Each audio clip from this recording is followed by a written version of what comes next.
할렐루야. 예, 이 시간 이 자리에 함께 하신 우리 사랑하는 귀한 형제자매님들 주님의 이름으로 축복하고 환영합니다. 예, 우리가 오늘 이 자리에 이렇게 앉아 있을 수 있는 것이 우리의 힘과 능력이 아니라 오늘 하루도 우리를 불꽃 같은 눈동자로 지켜주신 하나님의 은혜인 줄로 믿습니다. 그래서 우리 같이 한번 이렇게 인사 나눴으면 좋겠습니다. 하나님이 지키셨습니다. 같이 한번 앞뒤 열어보시면서 하나님이 지켜주셨습니다. 우리 하나님께서 우리를 지키시고 인도해 주셨습니다. 예. 우리가 만날 수 있는 것도, 이렇게 같이 사랑을 나눌 수 있는 것도, 예배자로 서나갈 수 있는 것도 우리의 힘과 능력이 아니라 하나님이 순간순간 지켜주시지 않으셨다면 결코 이루어질 수 없는 일이라는 거, 우리가 입술로 고백하는 그 순간에 감사 찬양, 하나님 앞에 우리가 감사로 예배하는 존재가 되고, 그 감사 찬양의 예배가 우리 하나님을 영화롭게 한다는 것, 그것이 바로 하나님의 마음속에 기쁨이 된다는 것을 우리가 안다면 우리의 감사가 얼마나 소중한 것인가, 그것이 가득히 채워주는 줄 믿습니다. 오늘 이 시간도 감사로 나오신 여러분들 모두를 환영하고요, 주님께 오늘 우리 모두가 감사 찬양으로 나아가는 귀한 시간이 되기를 간절히 축원드립니다.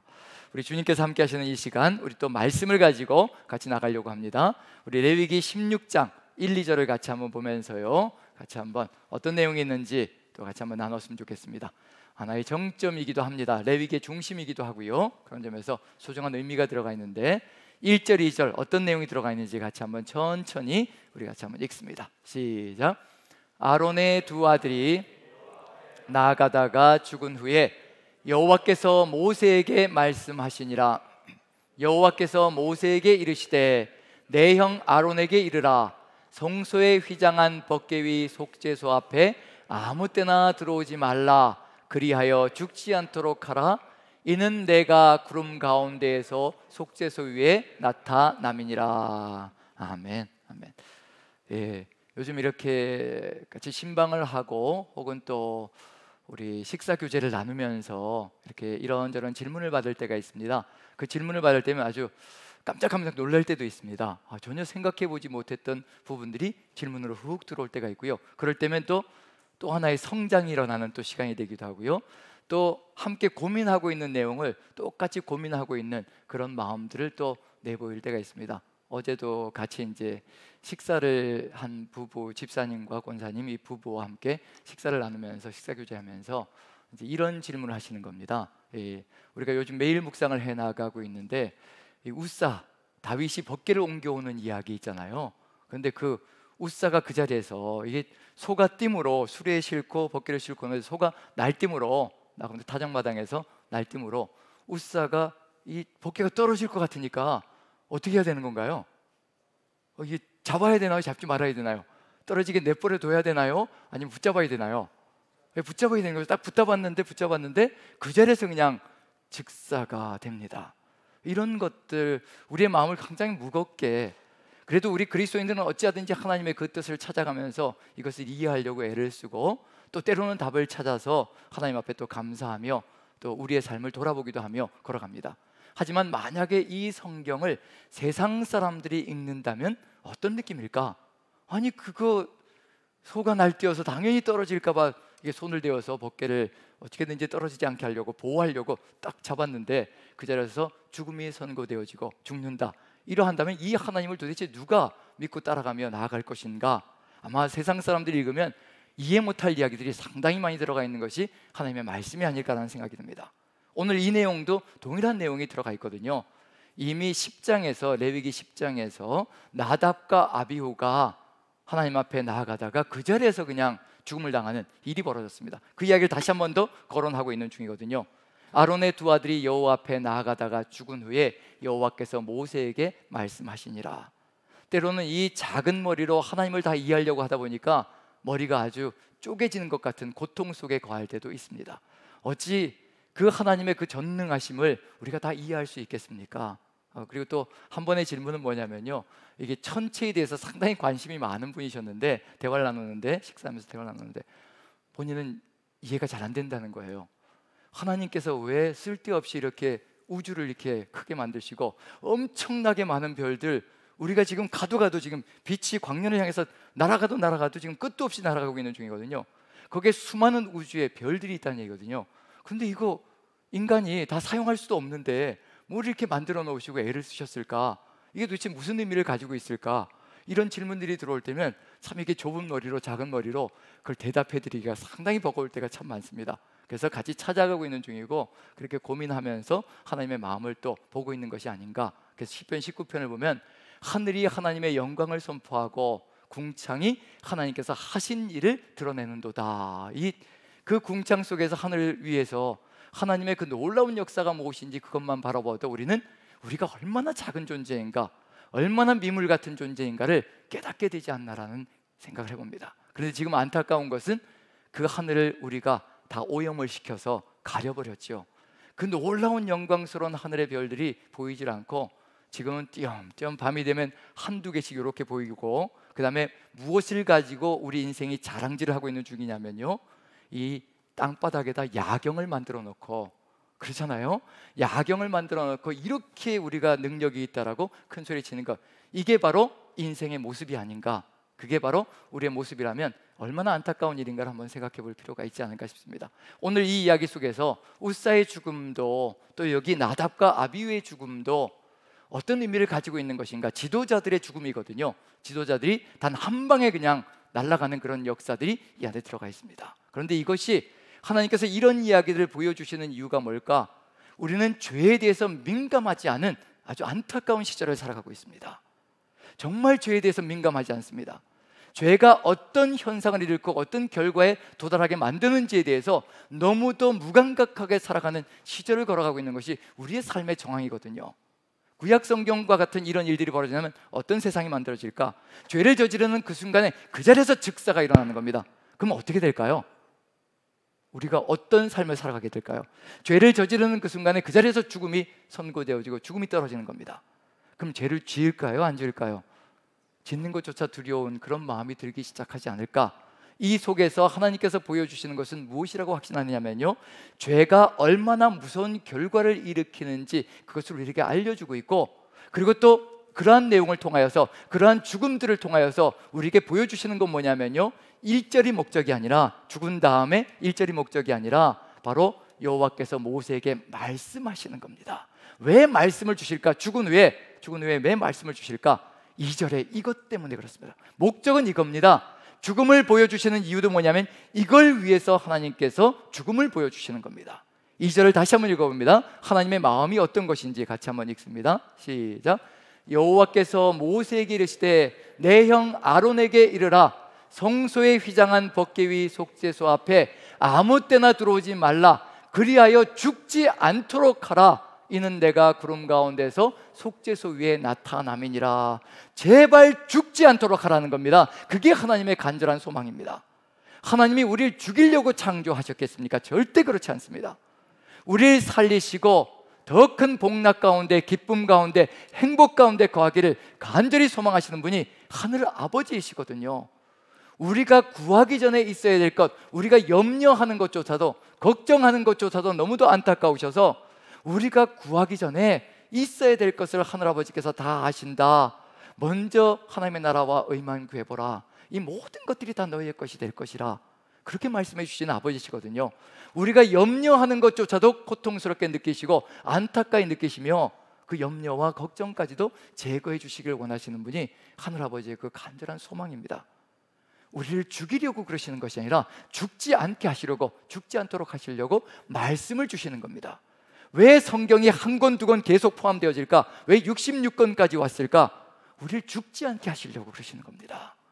끊임없이 삶 속에서 시대가 바뀌면서 죄악이 벌어지고 그 죄악들에 대해서 무감각한 삶을 살아갈 때마다 하나님께서 그것이 어떤 결론에 이르게 한다는 것, 어떤 심판의 자리에 서게 한다는 것을 알려주시고 계시는 중이거든요. 나답과 아비후가 하나님이 명령하시지 않은 다른 불을 들이다가 결국은 죽음으로 갑니다. 하나님께서 명령하시지 않은 다른 삶을 살아가면요, 지금 우리가 이 순간에는 멀쩡한지 모르겠지만 결국 심판대 앞에서 영원한 형벌로 끝장난다는 것, 차라리 이 땅 위에서 육체적인 죽음으로 끝나는 것이 낫지 심판대 앞에서 영원한 형벌로 우리의 영까지 죽는 것보다는 훨씬 낫다는 얘기입니다.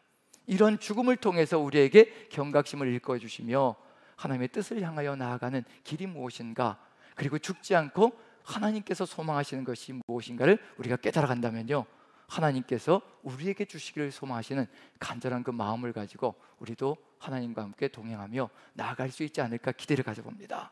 자, 그렇다면 이제 16장은 무슨 의미가 들어가 있냐면요, 우리를 죽이시지 않으시고 우리를 살리시고 우리를 하나님의 은혜 가운데 거하게 만들어 가시려고 주시는 내용이 16장 속에 들어가 있다는 얘기거든요. 대속죄일의 이야기입니다. 자, 그러면 한번 의문을 가져보는 게 뭐냐면요, 1장부터 15장까지, 레위기 1장부터 15장까지요, 1장부터 7장까지는 죄를 사하는 5대 제사가 들어가 있습니다. 죄가 5대 제사를 통해서 사함을 받는 겁니다. 그 다음에 그것도 모자라서 더 이상 삶 속에서 부정한 길로 가지 않게 부정한 삶을 계속 유지하다 보면 그게 죄가 되거든요. 그럼 또 다시 죽음의 길로 가는 겁니다. 죄를 5대 제사를 통해서 깨끗하게 사함받았다면 그 다음엔 더 이상 죄로 나아가지 않기 위해서 이제 부정과 정결을 구별하는 것, 바로 11장부터 15장까지의 내용입니다. 11장부터 15장까지 해서 부정한 것을 제거하고 정결한 삶으로 나아가며 걸어간다면 이제 죽음이 아니라 하나님과 함께 살아가는 복된 삶이 있을 것이라는 것, 그걸 누가 중심을 잡아주느냐면 저번 주에 우리가 나누었던 것처럼 8장부터 10장까지 제사장 위임식이 있고요, 죄를 사하는 그런 속죄의 제사를 제사장이 집전하고 그 다음에 부정과 정결을 가려주고 백성들의 삶의 중심이 되어서 이렇게 죄를 사함받는 길로 이끌어가며 부정과 정결을 구별해서 부정을 제거하고 정결한 길로 나아가게 만드는 것, 왕같은 제사장의 사명 속에 들어가 있다는 것을 분명히 보여주고 있습니다. 그럼 1장부터 15장까지만 제대로 걸어가면 우리가 죄로부터도 부정으로부터 구별되어져서 살아갈 수 있을 터인데, 그렇다면 왜 16장 레위기의 중심에서 대속죄일이 필요할까요? 1장부터 15장까지 다 끝난 것 같은데 왜 대속죄일이 필요할까? 대속죄일이 중심을 차지하고 있습니다. 죽지 않게 하시려고요, 하나님의 뜻을 이루어가며 아름답게 복되게 살아가는 삶을 이루어 가시려고 대속죄일을 레위기 16장에 주셨습니다. 자, 그렇다면 이 대속죄일이 있는 이유가 무엇일까? 자, 우리가 삶을 살아가다 보면 죄를 다 해결하고 살아가나요? 부정을 다 해결하고 살아가나요? 미진하게 남겨질 때가 많은가요? 어떤가요? 네, 솔직하게 한번 대답해 보시죠. 우리가 남겨질 때가 많습니까? 아니면 모든 것이 깨끗하게 사라질 때가 많습니까? 남겨질 때가 많죠. 1장부터 7장까지 속죄의 5대 제사가 주어져 있습니다. 번제부터 시작해서 속건제까지거든요. 번제는 일반적인 모든 죄를 의미하는 것이라면 속건제는 보상제라고 합니다. 보상. 내가 누군가에게 물질적인 손해를 끼쳤을 때 그걸 갚는 거죠. 그 물질적인 손해를 갚는 것도 상대방의 마음속에 있는 상처까지도 20% 더 가산해 줌으로 그걸 제거해 나가는 겁니다. 그런데 우리가 삶을 살아가다 보면 누군가에게 상처를 입혔을 때 그게 다 해결되어지고 가나요? 그게 그대로 묵혀지고 쌓여서 넘어가고 있는 중인가요? 상처가 그대로 남아있을 때가 많습니다. 누군가에게 때로는 내가 누군가에게 말로 상처를 주었는데도 상처를 주었는지조차 모르고 살아갈 때가 있습니다. 나는 그냥 일반적으로 내가 하던 대로, 내 성향대로, 내가 하던 대로, 내가 말하던 방식대로 말을 했습니다. 그런데 그것을 같은 사랑방에 있는 한 지체는요, 그걸 못 견뎌 하는 겁니다. 나는 당연한 것처럼 살아가고 있는데 내가 당연한 것처럼 쏟아붓는 그 말이 어떤 지체에게는 고통스러운 상처가 되고 그 상처가 아물지 않는 경우들이 있습니다. 근데 우리는 모르고 살아가는 겁니다. 삶을 살아가면서도 내가 죄를 지었는지, 내가 부정한 것에 접촉되어졌는지 그것조차 모르고 살아가는 경우들이 허다하게 많다는 얘기거든요. 그게 이스라엘 민족의 삶 속에서도 가득히 들어찰 때가 있습니다. 그런데 그 죄라는 것, 부정이라는 것은요, 점점 하나님이 주신 땅을 오염시키고 그리고 하나님이 거하시는 성전도 오염시켜서 결국은 하나님께서 성전을 떠나게 만드심으로 말미암아 결국 이스라엘이 만국으로 가는 그런 안타까운 역사가 펼치지 않는 것, 알게 저지르는 것도 있지만 모르고 저지르는 것도 있다는 것, 그런 것들이 쌓이는 그런 것들을 하나님께서 한 1년에 한 날을 정해서 7월 10일입니다 7월 10일 한 날을 정해서 깨끗하게 씻어내게 해주시는 겁니다. 이게 은혜일까요? 아니면 이게 고통일까요? 우리에겐 은혜가 될 것이며 이스라엘 민족에게도 은혜가 될 겁니다. 한날을 정해서 깨끗하게 모든 것을 씻어낸다. 이것은 죽이시려고 이러시는 것이 아니라 살리시려고 이러시는 것. 그렇다면 이제 뭐가 들어가 있을 것이냐면요, 레위기는 16장에서 멈추는 게 아니라요, 모든 것이 깨끗해지는 그 16장에서 멈추는 것이 아니라 16장은 중심이고요, 그 다음에 또 후반부라는 것이 있습니다. 우리가 올해 전반부를 살아왔고 이제 후반부를 걸어가고 있는 중이거든요. 그 후반부의 삶, 그 후반부의 삶, 도대체 하나님께서 뜻하신 것은 무엇일까? 그러면 이 대속죄일을 거쳐가면서 하나님께서 소망하시는 것이 있을 겁니다. 우리를 깨끗하게 만드시고 죄도 부정도 없는 존재로 만드실 때는 뭔가 하나님께서 그걸 통해서 이루시고자 하시는 목적이 있으시다는 얘기거든요. 그럼 결국 십자가 보혈의 공로로 예수 그리스도께서 대제사장이 되셔서 우리의 모든 죄와 부정을 다 사해 주시는 십자가 보혈의 공로가 끝이 아니라 그것도 과정 속에 있는 것이라는 거, 거기에서 또 나가야 될 길이 있다는 거, 이제 대속죄일은 그게 무엇인가를 우리에게 알려주고 후반부의 삶은 그걸 또 우리를 이끌어가는 길로 열어갈 것이라는 점에서 결코 그리스도인들에게도 다른 책이 아니라 바로 레위기가 우리에게 지금도 우리에게 말씀하고 있다는 것을 알려주고 있는 중입니다. 자, 그럼 이제 깨끗하게 만들어가는데 죽지 않게 만드시기 위해서요, 오염되어진 것, 죄로 인하여서 부정으로 인하여서 오염되어진 것을 이제 깨끗하게 만들어 가시는데 어디부터 시작하면 좋을까요? 어디부터? 이제 에스겔서를 보면 심판이 어디서부터 벌어진다고 얘기하고 있나요? 심판이 이방 땅에서부터 시작되어지나요? 하나님을 모르는 이방인들부터 심판이 이루어지나요? 아니면 주를 믿는 백성들이 예배하는 성전에서부터 하나님의 심판이 이루어지고 있던가요? 성전에서부터 심판이 이루어집니다. 하나님의 백성부터 심판이 이루어지고 있다는 것을 보여주고 있는 중입니다. 오염시키고 죄 가운데 가득 들어차 있고, 그런 점에서 어디부터 깨끗하게 만들어 가실 것이냐면요, 성소, 성막부터 깨끗하게 만들어 가실 겁니다. 자, 먼저 한번 살펴봅니다. 시작을 한번 보죠. 16장 11절을 한번 읽어보고 11절부터 16절까지가 이제 성막으로 들어가는데요, 11절을 먼저 한번 읽어봅니다. 같이 시작. 자기를 위한 속죄제의 수송아지를 드리되 자기와 집안을 위하여 속죄하고 자기를 위한 그 속죄제 수송아지를 잡고, 아론 제상 가문도 무엇을 쌓아가는 삶이라는 얘기인가요? 알게 모르게 무엇이 쌓여 있다는 얘기인가요? 죄와 부정이 쌓여 있다는 것을 보여주고 있는 중입니다. 그걸 해소하기 위해서 먼저 제상들부터 먼저 자신들의 죄와 부정으로 인하여 오염되어진 것을 씻어내는 것부터 시작합니다. 어느 누구든지 마찬가지일 겁니다. 이 세상에 죄가 없는 인생은 없거든요. 하나님 앞에 끊임없이 우리가 무릎 꿇고 나아가는 것, 그것이 바로 생명의 길이라는 거 보여주고 있습니다. 14절을 보시면요, 이렇게 제사장 가문부터 한번 시작해 봅니다. 14절 같이 읽습니다. 시작. 그는 또 숫송아지의 피를 가져다가 손가락으로 속죄소 동쪽에 뿌리고 또 손가락으로 그 피를 속죄소 앞에 7번 뿌릴 것이며, 어디에서부터 이제 오염을 제거하느냐면요, 사람의 남겨진 죄와 부정들이 속죄소, 즉 지성소 안까지 오염시킨다는 것을 얘기하고 있는 중입니다. 지성소 안부터 이제 씻어내기 시작하는 겁니다. 그래서 제사장들과 가문들을 위해서, 그 가정을 위해서 이제 죄를 씻어내는데, 먼저 속죄소 동쪽이라고 되어 있는데 이 속죄소 동쪽은 도대체 어디일까? 원래 히브리어 원어에는 속죄소 위 동쪽이라고 번역해 주는 것이 맞습니다. 속죄소 위라는 단어가 들어가 있는데 위를 빼버리고 이제 속죄소 동쪽이라고 했는데, 속죄소 위 동쪽, 지금 속죄소 위는 누가 임재하시는 장소일까요? 하나님께서 그룹들을 위해 자정하시는 장소, 그게 속죄소 위입니다. 그리고 속죄소 앞에는 누가 서 있는 장소인가요? 제사장이, 대제사장이 1년에 1차례씩 들어가 있는 장소, 들어가는 장소. 그래서 오염이 깨끗하게 씻겨 나가야 됩니다. 그런 점에서 속죄소 위와 속죄소 앞에 7번 뿌려서 오염을 씻어냅니다. 그 다음에 이제 제사장과 제사장 가문을 위해서 씻어냈다면 이제 누구를 위해서요? 백성들로 인해서 오염되어진 것을 씻어내야 합니다. 15절 보시면 15절 같이 읽습니다. 시작. 또 백성을 위한 속죄제의 염소를 잡아 그 피를 가지고 휘장 안에 들어가서 그 숫송아지의 피로 행함같이 그 피로 행하여 속죄소 위와 속죄소 앞에 뿌릴지니, 여기는 정확하게 번역했습니다. 속죄소 위와 속죄소 앞에, 물론 동쪽이라는 단어는 생략되어 있는데 동일한 의미가 들어가 있을 것이라고 확신되어집니다. 그래서 속죄소 위와 속죄소 앞에 뿌려서 백성들로 인하여서, 백성들의 남겨진 죄와 부정으로 인하여서 오염되어진 지성소를 깨끗하게 씻어냅니다. 거기부터 시작하는 겁니다. 그 다음에 16절 같이 한번 읽어보죠. 같이 시작. 곧 이스라엘 자손의 부정과 그들이 범한 모든 죄로 말미암아 지성소를 위하여 속죄하고 또 그들의 부정한 중에 있는 회막을 위하여 그같이 할 것이요.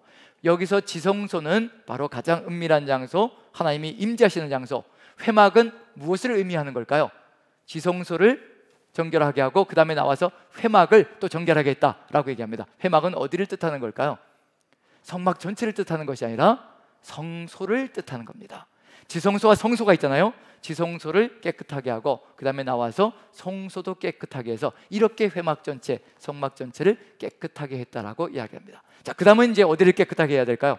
어디를? 이제 성막이, 지성소와 성소가 깨끗해졌으니까 그 다음은 어디가 남아있나요? 성막을 구조를 보여드리면서 했어야 되는 건데 그랬나요? 이제 어디로 나와야 될까요? 바깥들로 나와야 되겠죠. 바깥들은 뭐가 있을까요? 번제단이 있지요. 예, 그래서 봅니다. 같이 한번 봅니다. 네, 여기 16장 18절 19절 같이 읽습니다. 천천히 한번 읽어보죠. 시작. 와 앞 제단으로 나와서 그것을 위하여 속죄할지니 곧 그 숫송아지의 피와 염소의 피를 가져다가 제단 귀퉁이 뿔들에 바르고 또 손가락으로 그 피를 그 위에 7번 뿌려 이스라엘 자손의 부정에서 제단을 성결하게 할 것이요. 여기서 속죄할 것이요, 정결하게 할 것이요, 그런 의미가 들어가 있습니다. 그래서 바깥들의 번제단, 이 번제단이 정결하게 되지 않는다면 속죄의 제사가 드려질 수가 없는 겁니다. 이 번제단을 깨끗하게 함으로 이제 어디가 깨끗하게 되었느냐면요, 성막 전체가, 즉 지성소, 성소, 그 다음에 바깥들까지 이제 성막 전체가 깨끗하게 되었습니다. 이제 어디로 나가야 될까요? 다음으로 나가야 될 곳이 있습니다. 어디로 나가야 될까요? 이제 이스라엘 민족이 거주하는 진영 안이 되겠죠. 그 진영 안의 모든 죄를 이제 또 없애야 되는 그런 것으로 나가게 됩니다. 그 다음 부분을 봅니다. 자, 16장 20절부터 22절까지 보시면요, 20절 봅니다. 그 이름도 유명한 아사셀 염소를 선택한 거지요. 자, 20절 같이 읽습니다. 시작. 그 지성소와 회막과 제단을 위하여 속죄하기를 마친 후에 살아있는 염소를 들이되, 이 염소 아사셀 염소를 가지고요, 이제 어떻게 하는지 봅니다. 21절 같이 한번 읽어보죠. 시작. 아론은 그의 두 손으로 살아있는 염소의 머리에 안수하여 이스라엘 자손의 모든 불의와 그 범한 모든 죄를 아뢰고 그 죄를 염소의 머리에 두어 미리 정한 사람에게 맡겨 광야로 보낼지니 염소가 그들의 모든 불의를 지고 접근하기 어려운 땅에 이르거든 그는 그 염소를 광야에 놓을지니라. 이 진영 안에 있는 이스라엘 백성의 모든 죄와 부정, 성막과 이제 성막은 지났고요, 이제 진영 안에 있는 모든 죄와 부정을 염소의 머리에 안수하여 어디에다 다 전가시키는 건가요? 염소에게 모든 죄와 부정을 다 전가시켜서 이제 염소를 바깥으로 내보내는 겁니다. 내보내는데 이제 사람을 시켜서 내보내는데 그 염소가 그들의 모든 불의를 지고 나가는 겁니다. 어디로 보내느냐면요, 접근하기 어려운 땅이라고 되어 있습니다. 접근하기 어려운 땅, 이게 게제라라는 히브리어 원어인데, 게제라는 이 히브리어 원어에서 딱 한 번 나타나는 명사형입니다. 게제라, 접근하기 어려운 땅. 그래서 정확하게 어떻게 번역해야 될 것인가 상당히 어려운 의미를 가지고 있습니다. 그런데 게제르라는 동사형은 상당히 여러 번 사용됩니다. 그런데 이 동사형은 분리되다 혹은 나뉘어지다, 그리고 잘려지다, 그런 의미를 가지고 있습니다. 분리되다, 나뉘어지다, 즉 접근하기 어려운 땅은 뭐냐면요, 인간이 살아갈 수 있는 지역과 인간이 살 수 없는 지역으로 나뉘어지는 그 지역을 의미하는 겁니다. 그래서 끌고 가서 도저히 사람이 생존할 수 없는 땅으로, 사막 중의 사막으로 보내버리는 겁니다. 자, 그럼 어떻게 될까요? 사막 중의 사막은요, 짐승들도 견딜 수 없는, 살 수 없는 땅입니다. 강수량도 거의 없는 땅이고요, 강수량이 없으니까 풀도 제대로 자라지 않고요. 그래서 접근하기 어려운 땅은 살 수 없는 땅을 의미하는 겁니다. 생존이 불가능한 땅을 의미하는 거거든요. 그것으로 보낸다는 얘기는 살라는 얘기인가요? 죽으라는 얘기인가요? 염소가 그것으로 들어가서 결국은 죽음으로 끝나게 만드는 것, 그런 일이 벌어지게 해나가는 것이 바로 이 속에 들어가 있습니다. 그런데 전통이, 이스라엘 전통 속에서 이게 바뀝니다. 왜 바뀌냐면요, 이 염소를 내보냈는데 그 생존할 수 없는 땅에서 어떻게 됐을까요? 회귀 본능이 생겨가지고 그 생존할 수 없는 땅에서 근거지 살아가지고 어떻게 됐을까요? 죄를 짊어지고 다 나갔는데 어디로 돌아왔을까요? 이게 진영 안으로 돌아온 거예요. 회귀 본능을 가지고 돌아온 겁니다. 그럼 이거 어떻게 되는 거예요? 죄가 어떻게 됐다는 얘기인가요? 나갔던 죄가 다시 또 들어온다는 얘기가 되잖아요. 그래서 그 다음부터 바뀐 전통이 뭐냐면요, 절벽에서 떨어뜨리는 겁니다. 이제 이 일정한 장소로 데려가서 절벽 위에서 떨어뜨려서 염소가 도저히 살아날 수 없고 돌아올 수 없도록. 그래서 혹시 인터넷에서 이렇게 대속죄를 이렇게 치시면 그림이나 사진이 나오면요, 이 제사장이 이게 사람이 염소를 낭떠러지에서 떨어지는 그림들이 나올 겁니다. 그게 바로 이런 전통으로 인해서 발생되어진 것이라는 것을 생각하면 될 것 같습니다. 그래서 모든 죄를 완전히 없애버리는 겁니다. 자, 이렇게 해서 이제 진영 안까지 깨끗하게 되었습니다. 이제 어떤 형상이 벌어졌나요? 이 진영 안은 성막을 비롯해서 진영 안까지 어떤 역사가 펼쳐졌나요? 죄와 부정이 깨끗하게 사라진 겁니다. 정말 말 그대로 흠이 없고 순전한 지역이 되어버린 겁니다. 이스라엘 민족의 삶도, 이스라엘 민족도 흠이 없고 순전한 백성이 되었고, 그 지역도 살아가는 땅도 흠이 없고 순전한 땅이 되었습니다. 자, 이렇게 되면 어떤 일이 벌어질까요? 한번 이런 기대를 가져보시면 어떨까요? 우리의 삶 속에 정말 흠도 없고 티도 없고 온전하고 순전하게 예수 그리스도의 보혈 로 깨끗하게 우리의 삶 속의 모든 죄와 부정, 우리의 마음 속의 모든 양심의 가책들까지 다 사라지고 모든 것이 깨끗해졌습니다. 우리 남산교회 안이 깨끗해진 겁니다. 그럼 어떤 역사가 펼쳐질까요? 죄와 완전히 부정과 완전히 격리되어진 겁니다. 그럼 우리가 살아가는 이곳은 어떻게 될까요? 어떤 장소가 될까요? 우리에게 싸움이 있을까요? 우리에게 투쟁이 있을까요? 우리에게 질투가 있을까요? 시기가 있을까요? 이 모든 것들이 다 사라지는 겁니다. 그럼 어떤 일이 벌어질까요? 이곳 자체가 뭐가 되는 걸까요? 완전한 천국이 되는 그런 놀라운 역사가 펼쳐질 겁니다. 하나님은 그런 세상을 지금 기대하고 계시거든요. 그러면 이제 벌어질 일이 무엇인가? 하나님께서 기대하시는 건 그 다음입니다. 이런 세상이 만들어진다. 나는 너희에게 이런 죽지 않고 너희를 죽이지 않고 죽지 않고 이런 세상을 회복시켜 주기를 간절히 소망한다. 그게 바로 대속죄일의 마지막 결론에 들어가 있는 내용입니다.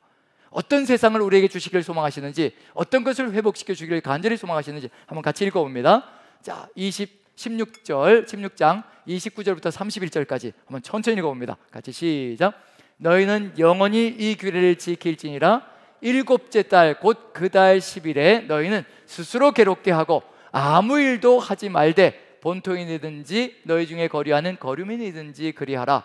이날에 너희를 위하여 속죄하여 너희를 정결하게 하리니 너희의 모든 죄에서 너희가 여호와 앞에 정결하리라. 너희의 모든 죄에서 너희가 정결할 것이라. 그때 어떤 세상이 만들어지는가? 31절입니다. 이런 세상입니다. 같이 한번 읽어보죠. 시작.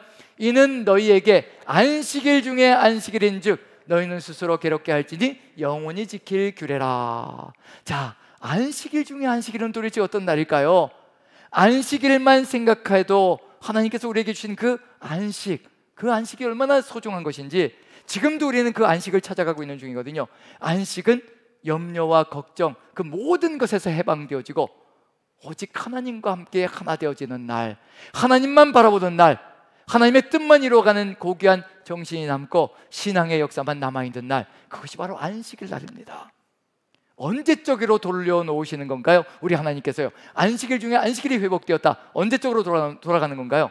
죄가 전혀 없었던 시절, 하나님께서 인생의 모든 혼돈과 이 세상의 모든 공허함을 다 사라지게 만드시고 안식일을 우리에게 주신 날, 천지창조대를 한번 생각해 보십시오. 땅이 혼돈하고 공허하며 흑암이 깊음 속에 있었던 그 시절 속에서, 그 상황 속에서 하나님께서 말씀하시니 말씀이 그대로 이루어지기 시작합니다. 말씀대로 그대로 이루어지기 시작합니다. 말씀하시니 그대로 이루어지고, 말씀하시니 그대로 이루어지고, 하나님 보시기에 좋았더라, 하나님 보시기에 좋았더라, 마침내는 하나님 보시기에 심히 좋았더라. 그리고 안식일이 이루어집니다. 하나님의 말씀대로만 이루어집니다. 모든 혼돈과 공허가 사라지고요, 모든 죄와 부정이 다 사라지고, 천지창조 때 그 모든 것들이 다 사라지고 오직 하나님의 말씀대로 살아가는 삶만 남아있는 것, 하나님 보시기에 심히 좋은 세상, 그런 세상이 이루어질 때 하나님께서 안식일이 이루어진다는 것을 우리에게 보여주셨습니다. 안식의 역사가 펼쳐지는 거거든요. 그 안식의 이야기 속에서 하나님의 우리에게 보여주시는 그 역사가 무엇인가, 우리가 그러한 세상, 그러한 시간을 걸어가기를 간절히 소망하시는 그 마음이 가득히 들어차 있다는 것, 그 평안이 어떨 것인가 한번 생각해 보십시오. 모든 죄가 사라지고 정말 주님이 우리에게 주시길 간절히 소망하시는 그 안식 가운데, 안식일 중에 안식일이 우리에게 회복되어질 때 우리는 어떤 삶을 살아갈 수 있을 것인가, 이것이 끝이 아니라 그때부터 시작되어지는 것이 있습니다. 이제 하나님께서 에덴을 창설하시고, 그 다음에 에덴 이야기가 나오죠. 에덴을 창설하시고 그 다음에 이 사람들을, 창조하신 사람을 거기에 두셨다라고 되어 있습니다. 자, 그 다음에 이제 여기서 어떤 일이 벌어질 것인가, 하나님께서 무엇을 주실까요? 가나안 땅을 예비하셔서 이스라엘 민족에게 주실 겁니다. 그 가나안 땅에서 어떤 일이 벌어져야 될 것인가, 그게 우리 하나님께서 우리에게 주시는 안식의 역사가 그 안에서 펼쳐져야 된다는 것을 우리에게 보여주고 있는 중이거든요. 가나안 땅은 가나안의 일곱 족속들이 오염시켜서 더러움으로 가득 들어차 있는 세상입니다.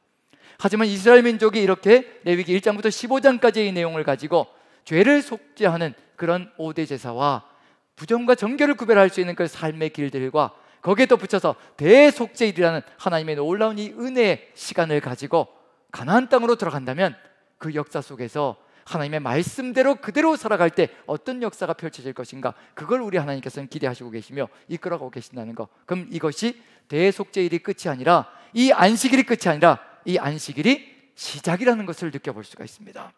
천지창조의 일주일 동안의 마지막 안식일은요, 마지막이 아니라 시작을 보여주고 있거든요. 우리 인생에게 하나님을 예배하는 삶으로 맡겨주신 에덴을 갖고 나가는 시작을 열어가고 있는 중입니다. 그러면 그 시작은 도대체 무엇일까? 우리가 어떤 길을 걸어가야 될 것인가? 이제 누구의 이야기를 통해서 한번 살펴볼 필요가 있느냐면요, 이사야의 이야기를 통해서 죄와 부정이 깨끗하게 사라지고 난 다음에 인생은 어떻게 될 것인가, 죄와 부정으로 가득 들어차 있으면 인생은 또 어떻게 될 것인가, 이사야는 이 레위기의 내용을 그대로 보여주고 있습니다. 이사야가 재소명을 받는 이야기거든요. 이사야는 1장부터 이미 소명을 받은 사람인데 6장에 가서 다시 한 번 더 소명을 받는 이야기가 들어가 있습니다. 그래서 이사야서 6장을 보면서요, 대속죄일의 의미가 무엇이고 이제 이스라엘 민족이 나가야 될 길, 우리가 나가야 될 길이 무엇인가 같이 한번 살펴봤으면 좋겠습니다. 이사야는 이스라엘 민족의 대표자라고 생각하시면 됩니다. 이사야를 보내서 이스라엘 민족을 이끌어간다는 의미 자체는 뭐냐면요, 이사야와 같은 사람으로 회복시켜 가기를 간절히 소망하신다는 것, 그런 의미가 들어가 있다는 것을 생각하시면 이사야를 통해서 우리의 삶도 돌아볼 수 있을 것이라 생각되어집니다. 자, 이사야서 6장 1절부터 3절까지요, 같이 한번 레위기에서 말씀하시는 하나님, 내가 거룩하니 너희도 거룩할지어다, 하나님의 그 거룩이 무엇인지 이사야는 보았습니다. 한번 읽어보죠. 1절부터 3절까지 같이 읽습니다. 시작. 우시야 왕이 죽던 해에 주께서 높이 들린 보좌에 앉으셨는데 그의 옷자락은 성전에 가득하였고 스랍들이 모시고 섰는데 각기 6날개가 있어 그 둘로는 자기의 얼굴을 가리었고 그 둘로는 자기의 발을 가리었고 그 둘로는 날며 서로 불러 이르되 거룩하다 거룩하다 거룩하다 만군의 여호와여, 그의 영광이 온 땅에 충만하도다 하더라. 여호와의 거룩하심이 어떤 것인지를 이보다 더 선명하게 드러내는 곳이 없다 할 정도로 이사야서 6장은요 여호와의 거룩하심의 그 위대하심을 보여주고 있는 중입니다. 스랍들, 천사들이지요. 여호와 앞에 서 있는 스랍들, 죄가 없는 존재들입니다. 우리 인생들은 죄를 물 마시듯이 마시며 살아가는 존재들이라면요, 이 스랍들, 천상의 존재들은 죄가 없는 존재들입니다. 죄가 없는 존재들인데 날개 6개는요 본래 날기 위해서 주어져 있는 방편들입니다. 날개 6개, 날개하기는 목적을 가지고 있거든요. 그런데 그 날개 6개를 가지고 2개로는 얼굴을 가렸다고 얘기합니다. 누구를 볼 수 없다는 얘기인가요? 거룩하신 하나님을 스랍들도 쳐다볼 수 없다는 정도면 어느 정도의 거룩인가, 그 영광이 어느 정도인가 한번 생각해 보시라는 얘기입니다. 미물 같은 우리들이 하나님의 그 영광을 보았을 때, 그 거룩하심을 보았을 때 저는 그 자리에서 죽지 않으면 안 된다는 것이 바로 이 거룩이라고 생각되어집니다. 스랍들도 얼굴을 가리고 있거든요. 하나님을 감히 쳐다볼 수 없는 영광입니다. 우리는 겁도 없이 때로는 예수 그리스도의 그 보혈의 공로로 말미암아 악을 써대면서 왜 이따위로 내 인생을 만들어 놓았냐고, 왜 한 번도 안 나타나서 나를 이렇게 고통스럽게 만드냐고, 구약 성경 속에서 하나님이 한 번 나타나시면요 천지가 뒤흔들립니다. 지축이 뒤흔들립니다. 땅이 진동을 하면서요 인간이 견딜 수 없는 안타까운 역사들이 펼쳐집니다. 하나님께서 자신을 숨기시는 것이 오히려 우리가 사는 길이라는 것을 구약 성경은 보여주고 있습니다. 그것이 바로 하나님의 영광이고요 하나님의 거룩하심입니다. 우리가 지금 이 시대에 예수 그리스도로 인하여, 그 은혜로 인하여 하나님을 정말 가벼이 여길 때가 너무도 많습니다. 우리 하나님은 절대 가벼이 여기실 분이 아니라는 것, 만홀히 여기실 분이 절대 아니라는 겁니다. 이런 위대하신 모습을 가지고 계신 분, 우리가 그 하나님을 우리 아버지로 모시고 그리고 끊임없이 우리가 기도하며 가까이 휘장을 지나서 담대하게 나아갈 수 있다는 것, 이것이 얼마나 큰 은혜인지 끊임없이 기억할 때마다 우리는 감사가 쏟아져 나올 수밖에 없는 존재가 되어야 된다는 것, 그게 우리 안에 가득 들어차면요 정말 하나님의 영광을 우리 가슴 속에 새기고 있다는 것을 느낄 수 있을 것이라 생각되어집니다. 옷자락이 성전에 가득하였고 단지 보좌는 저 높이 들린 곳에 하늘에 있고요, 궁창에 있고요, 단지 하나님의 옷자락만 성전에 가득하였는데도 불구하고 그 거룩함을 견딜 수 없는 것이 인생의 모습이라는 것을 보여주고 있는 중입니다. 인간이 만들어 놓은 성전이라고 해보아요, 하나님의 옷자락 정도, 하나님의 발등상 정도, 그 정도밖에 안 되는 것이 바로 인간이 만든 것이란 얘기입니다. 그 스랍들이 거룩하다 거룩하다 거룩하다 만군의 여호와여 그 영광이 온 땅에 충만하다라고 선포하며 거룩의 삼중주, 완전한 거룩이시라는 것을 우리에게 보여주고 있는 중입니다. 그 거룩을 이사야가 보았습니다. 어떤 일이 벌어지고 있는 중일까? 그 다음 본을 보시면요, 4절부터 한번 읽어봅니다. 5절부터 같이 천천히 5절만 한번 읽어보죠. 같이 시작. 그때 내가 말하되 화로다 나여 망하게 되었도다. 나는 입술이 부정한 사람이요 나는 입술이 부정한 백성 중에 거주하면서 만군의 여호와이신 왕을 배웠음이로다 하였더라. 아무리 이사야가 선지자라고 깨끗하다고 해도 그도 부정한 존재이고요, 그도 죄된 존재입니다. 죄 가운데 거하는 존재입니다. 원죄 늪 속에 처해 있는 존재라는 얘기고요, 결국은 부정에서 벗어나지 못하는 존재라는 것을 그대로 고백하고 있는 중입니다. 이사야 자신이 누구의 대표냐? 바로 이스라엘 백성 전체의 대표이면서요, 우리 전체의 대표라는 것을 그대로 보여주고 있는 중입니다. 부정한 중에 있는 존재라는 얘기거든요. 부정과 정결이 어떤 의미를 가지고 있는 것인가? 레위기 1장부터 15장까지 해서 부정을 구별하지 못할 때 어떤 일이 벌어지는가? 이사야의 고백 속에 들어가 있습니다. 화로다 나여 망하게 되었도다. 내가 이제 죽게 되었구나. 내가 이제 망하게 되었구나. 내가 이제 그 자리에서 죽음으로 나아갈 수밖에 없겠구나. 이렇게 부정한 존재가 거룩하신 하나님을 보았기 때문에 죽을 수밖에 없다는 겁니다.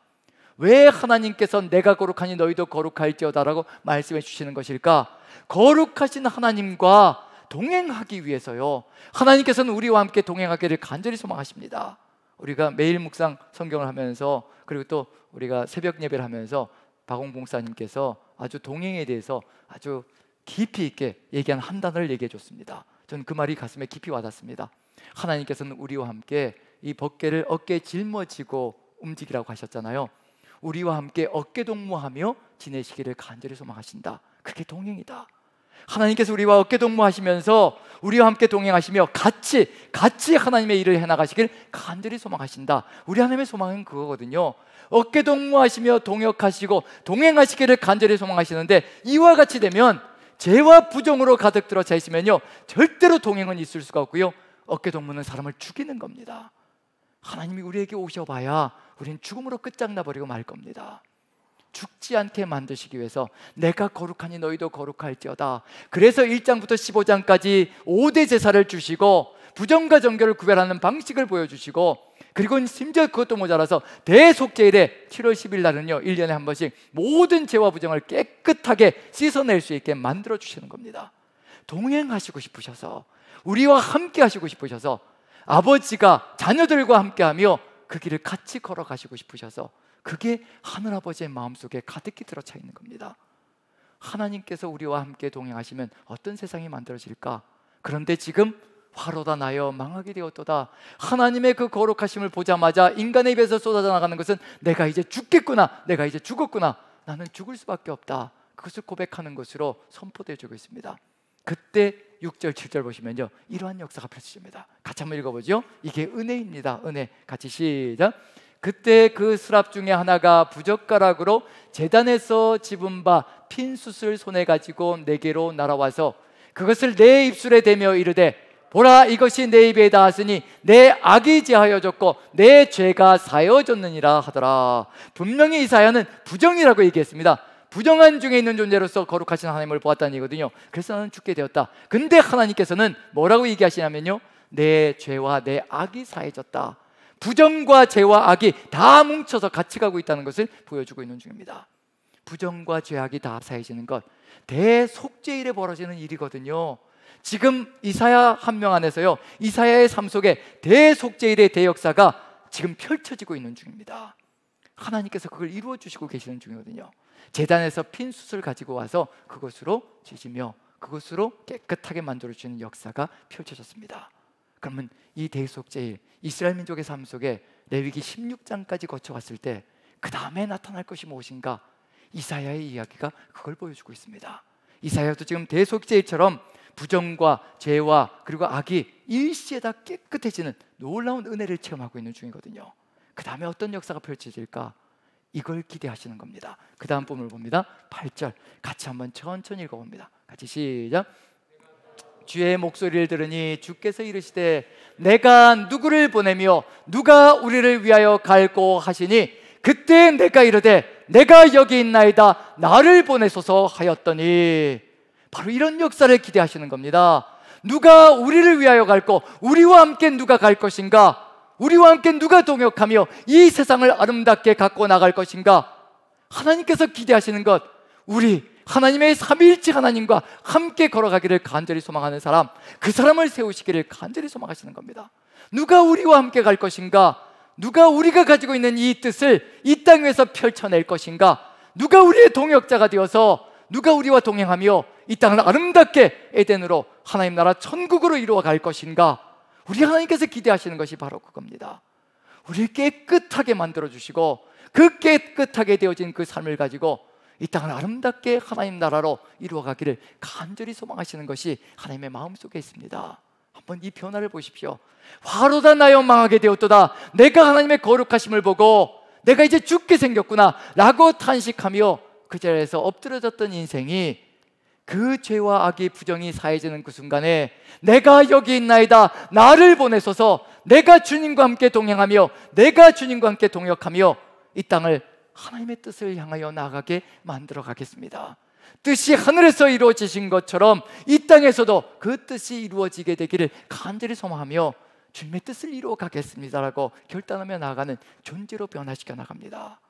그럼 이제 분명히 레위기는 달라질 겁니다. 1장부터 16장까지는요 끊임없이 죄를 사하고 부정을 사하는 것으로 하나님께서 은혜를 끼쳐주는 이야기로 가득히 들어차 있습니다.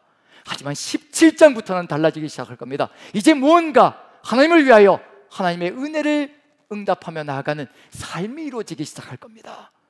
이제 세상의 풍속을 따라가지 말아야 한다. 그래야 죄 가운데, 악 가운데, 부정 가운데 거하지 않을 것이라 하나님께 주시는 그 말씀을 따라서 살아가야 한다. 그래야 에덴이 이루어지고 하나님 나라가 세상이 깨끗하게 만들어서 간다. 이제 레위기 후반부는요 하나님께서 우리와 함께 동역하며 이 세상을 깨끗하게 만들어 나간 그 역사가 가득히 들어차 있을 겁니다. 세상 풍조 속에는요 성범죄가 가득히 들어차 있고 거기에는 동성애도 끼어 들어가 있습니다. 그것도 세상을 오염시키고 있다는 것을 분명히 보여주고 있습니다. 우리는 거기서 구별되어져야 될 뿐만 아니라 그것이 얼마나 세상을 오염시키며 세상을 망국으로 가게 만든다는 것을 우리가 일깨워줘야 할 것이며, 그리고 일으켜줘야 될 것이면서요 하나님의 뜻을 향하여 이끌어가야 되는 사명이 그 안에 들어가 있습니다. 왜냐하면 우리를 보내시기 때문에 그렇습니다. 16장까지 거룩하게 우리를 이루신 다음에 깨끗하게 만드신 다음에 우리 주님께서 우리에게 말씀하십니다. 누가 우리를 위하여 갈까? 누가 우리를 위하여 이 사명을 감당하며 우리와 함께 동역할까? 지금도 하나님은 사람을 찾고 계십니다. 지금도 우리 주님께서는 제자를 세워가기를 간절히 소망하십니다. 제자가 되어야 그 다음에 무슨 일이 벌어질 것이냐면요 나를 따르라고 할 때 따라갈 수 있는 존재가 될 수 있거든요. 무리는 절대로 따라가지 않습니다. 무리는 끊임없이 예수님을 끌고서요 내가 원하는 것을 해달라고, 내가 이것을 원하니, 내가 이 땅에서 이것이 필요하니 나를 위해서 당신이 존재하며 내가 원하는 것을 이루어달라고 무리는 끊임없이 예수님을 끌어당길 겁니다. 나를 따르라고, 나를 위해서 이 땅에 존재하라고 끊임없이 무리는 예수님을 끌어당길 겁니다. 하지만 주님이 부르십니다. 나를 따르라고 부르십니다. 누구에게 나를 따르라고 부르시는 중이냐면요 십자가 보혈의 공로를 가슴절절하게 고백하고 있는 사람들, 지금도 잊지 않고 십자가 보혈로 말미암아 내가 구원받았고 내가 모든 죄와 부정으로부터 깨끗함을 받았다라고 지금도 이 순간에 주 예수 그리스도의 십자가를 잊지 않고 감사하며 감격하며 살아가고 있는 그 사람들을 향하여 나를 따르라고 부르시는 겁니다. 그리고 나를 따를 때 하나님 나라, 그 아름다운 나라, 주님께서 기대하시고 이 땅에 이루기를 간절히 소망하시는 그 나라, 바로 모든 민족으로 제자를 삼아 아버지와 아들과 성령의 이름으로 세례를 주고 예수님께서 분부한 모든 것을 가르쳐 지키게 하는 그 나라, 그 나라를 이루어가기를 간절히 소망하시는 겁니다. 지금 레위기는 남의 이야기가 아니라 지금도 우리에게 살아서 움직이고 있으며 지금도 우리에게 하나님의 뜻이 무엇인지를 알려주고 있다는 것을 우리가 마음에 새기면요 지금 레위기 16장까지 이렇게 깨끗하게 만들어 주신 것, 예수 그리스도의 십자가 보혈로 우리가 깨끗하게 되었다는 것을 마음에 새긴다면 이미 우리에게 실현되어졌고, 우리가 우리 죄를 자복하면 저는 미쁘시고 의로우사 우리의 모든 죄를 사하시고 우리의 모든 불의에서 구원해 주실 것이라는 것을 우리가 믿고 확신한다면요, 우리가 지금 이 순간에도 우리가 삶을 살아가며 저지른 불의와 부정들을 그냥 매 순간마다 이렇게 짐승을 잡아서 대속죄일에 이렇게 성전 안으로 들어갈 필요조차 없습니다. 우리는 그 자리에서 무릎 꿇고 우리 안에 내주하시는 성령님께 우리의 죄를 자복하며 주의 뜻을 받들어 나간다면 우리를 통하여서 주께서 역사하시며 우리를 동역자로 세우시고 우리를 통하여서 하나님의 놀라운 뜻을 이루어가는 그 역사가 우리의 삶 속에 이루어질 것으로 확신합니다. 자, 여러분들 한마음 한뜻이 되어서 하나님의 이 뜻을 받들어 십자가의 벌을 묵노 가슴에 새기고 오직 주님께서 나를 따르라 하시는 그 길을 우리도 과감하게 발길을 떼어놓으며 주님과 함께 주의 나라 아름답게 이루어가는 여러분들 되시기를 간절히 축원드립니다. 우리 같이 한번 찬양 드리면서요, 부름받아 나선 이 몸 같이 찬양 드리며 우리 같이 한번 결단하며 주님께로 우리의 모든 것을 내어드리는 시간 되었으면 참 좋겠습니다. 323장 부름받아 나선 이 몸 323장입니다. 우리 가사를 생각하시며 주님께서 우리를 이렇게 부르고 계시다는 것을 마음에 새기며 같이 찬양 드렸으면 좋겠습니다. 부름받아 나선 이 몸 어디든지 가오리다. 괴로우나 즐거우나 주만 따라가오리니 어느 누가 막으리까 죽음인들 막으리까 어느 누가 막으리까 죽음인들 막으리까 아골골자 빈들에도 복음 들고 가오리다. 소돔 같은 거리에도 사랑 안고 찾아가서 종의 몸에 지닌 것도 아낌없이 드리리다. 종의 몸에 지닌 것도 아낌없이 드리리다.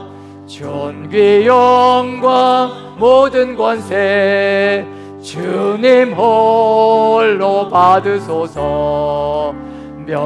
멸시천대 십자가는 제가 지고 가오리다. 이름 없이 빛 없이 감사하며 섬기리다. 이름 없이 빛 없이 감사. 우리 2절 3절 같이 찬양합니다. 아골골짝 빈들에도 아골골짝 빈들에도 복음 들고 가오리다. 아멘. 소돔 같은 거리에도 사랑 안고 찾아가서 종의 몸에 지닌 것도 아낌없이 드리리다. 종의 몸에 지닌 것도 아낌없이 드리리다.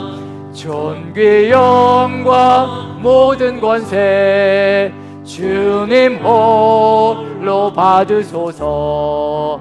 멸시천대 십자가는 제가 지고 가오리다. 이름 없이 빛도 없이 감사하며 섬기리다. 아멘. 이름 없이 빛도 없이 감사하며 섬기리다.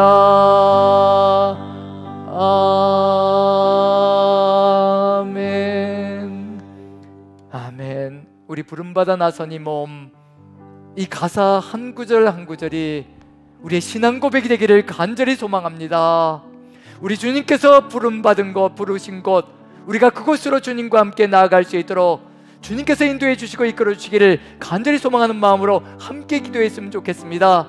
그곳이 비록 악올 골짜기일지라도, 고통과 좌절 가운데 거하는 고난의 골짜기일지라도 주님께서 함께 하시면 우리가 그 길 속에서 승리할 수 있고, 오직 삶을 살아가며 존귀 영광 모든 권세는 주님을로 받으시고 멸시 천대 십자가는 우리가 지고 가겠노라는 그 결단을 가지고 우리를 구원해 주신 하나님, 우리에게 놀라운 은혜를 끼쳐 주신 하나님, 지금도 함께 하시며 그 구원을 지켜주시려고 주의 성령으로 내주하시며 이끌어 가시는 그 주님의 그 놀라우신 은혜에 우리가 응답하며 나아갈 수 있도록 오늘 이 시간 같이 한번 기도했으면 좋겠습니다. 우리가 주님의 뜻을 받들어 나아가겠습니다. 우리를 보내어 주시옵소서. 우리가 주님의 뜻을 받들어 하나님 나라에 이루겠습니다. 같이 한번 한 목소리로 기도합니다. 다 같이 기도하겠습니다. 사랑의 하나님, 우리 하나님께서 함께하여 주시어서 우리 주님께서 주신 그 길 걸어가기에 부족함이 없도록 우리 주님 역사하시고 인도하여 주옵소서.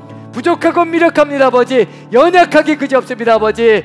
주께서 역사하시고 인도하여 주옵소서. 우리가 비록 아버지 죄 가운데 거하는 인생이나 주께서 깨끗하게 아버지 만들어 주셨사오니 주님께서 부리시는 그곳으로, 주님께서 가라시는 그곳으로 우리가 아버지 우리의 모든 것을 내어던져 나아갈 수 있는 삶이 될 수 있도록 주께서 함께 하시고 인도하여 주옵소서. 우리 구주 예수 그리스도의 그 은혜가 우리 안에 가득 들어차 그 감사함으로 우리가 주의 뜻을 받들어 나아가는 아버지 소명자들이 되게 도와주옵소서.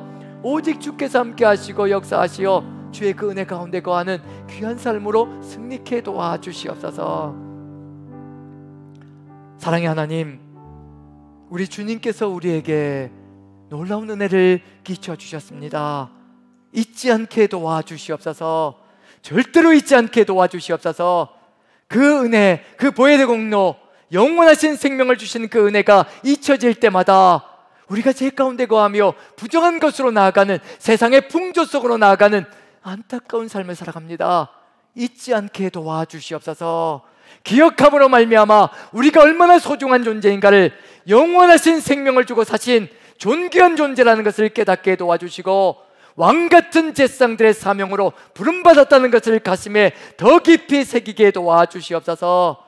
우리를 불러주신 주님 감사드리며 우리와 함께 동역하시기를 소망하시며 우리와 함께 동행하시며 아버지의 그 놀라우신 뜻을 이루어가기를 간절히 소망하신다는 것을 가슴에 또 새기고 새겨 주님의 그 뜻을 이 땅에 실현시켜 나가는 사명자들로 서게 도와주시옵소서. 버겁고 힘겨운 인생살이지만 오직 주님 바라보게 도와주시어 진정한 안식의 기쁨 가운데 주를 찬양하게 도와주시옵소서. 오늘도 하루의 일과를 끝내고 이 자리에 참여하신 이 예배 자리에 함께하고 있는 귀한 형제 자매님들, 그 몸을 위로하시고 그 마음을 위로하시며 평안케 하여 주시어서 아버지 내일도 또다시 세상이라는 전쟁터 속에서 주님과 함께 승리하며 나아갈 수 있도록 주께서 잠자리까지도 평안으로 인도하여 주시옵소서. 하나님이 주시는 그 안식 가운데 누리고 또 누리게 도와주시어 하나님만이 안식의 주인이시라는 것을 가슴에 새기고 세상이 주는 순간적인 것에 현혹되지 않게 도와주시옵소서. 오직 주께서 함께 하시며 우리의 삶을 이끌어 주의 뜻을 이루어가는 존재로 사명자로 세워주실 줄 믿고 우리 구주 예수 그리스도 그 귀하신 이름 받들어 감사드리며 기도하옵나이다. 아멘, 아멘, 아멘. 우리 다 같이 일어나셔서 주님 오실 때까지 우리가 주의 뜻을 받들어 주님과 함께 동행하며 정말 주님 보내시는 곳에 나를 보내소서라고 응답하며 나가는 우리가 되겠노라고 같이 한번 결단하는 시간을 갖습니다. 다 같이 선포합니다. 시작. 아멘. 주 예수여 오시옵소서. 마라나타. 아멘.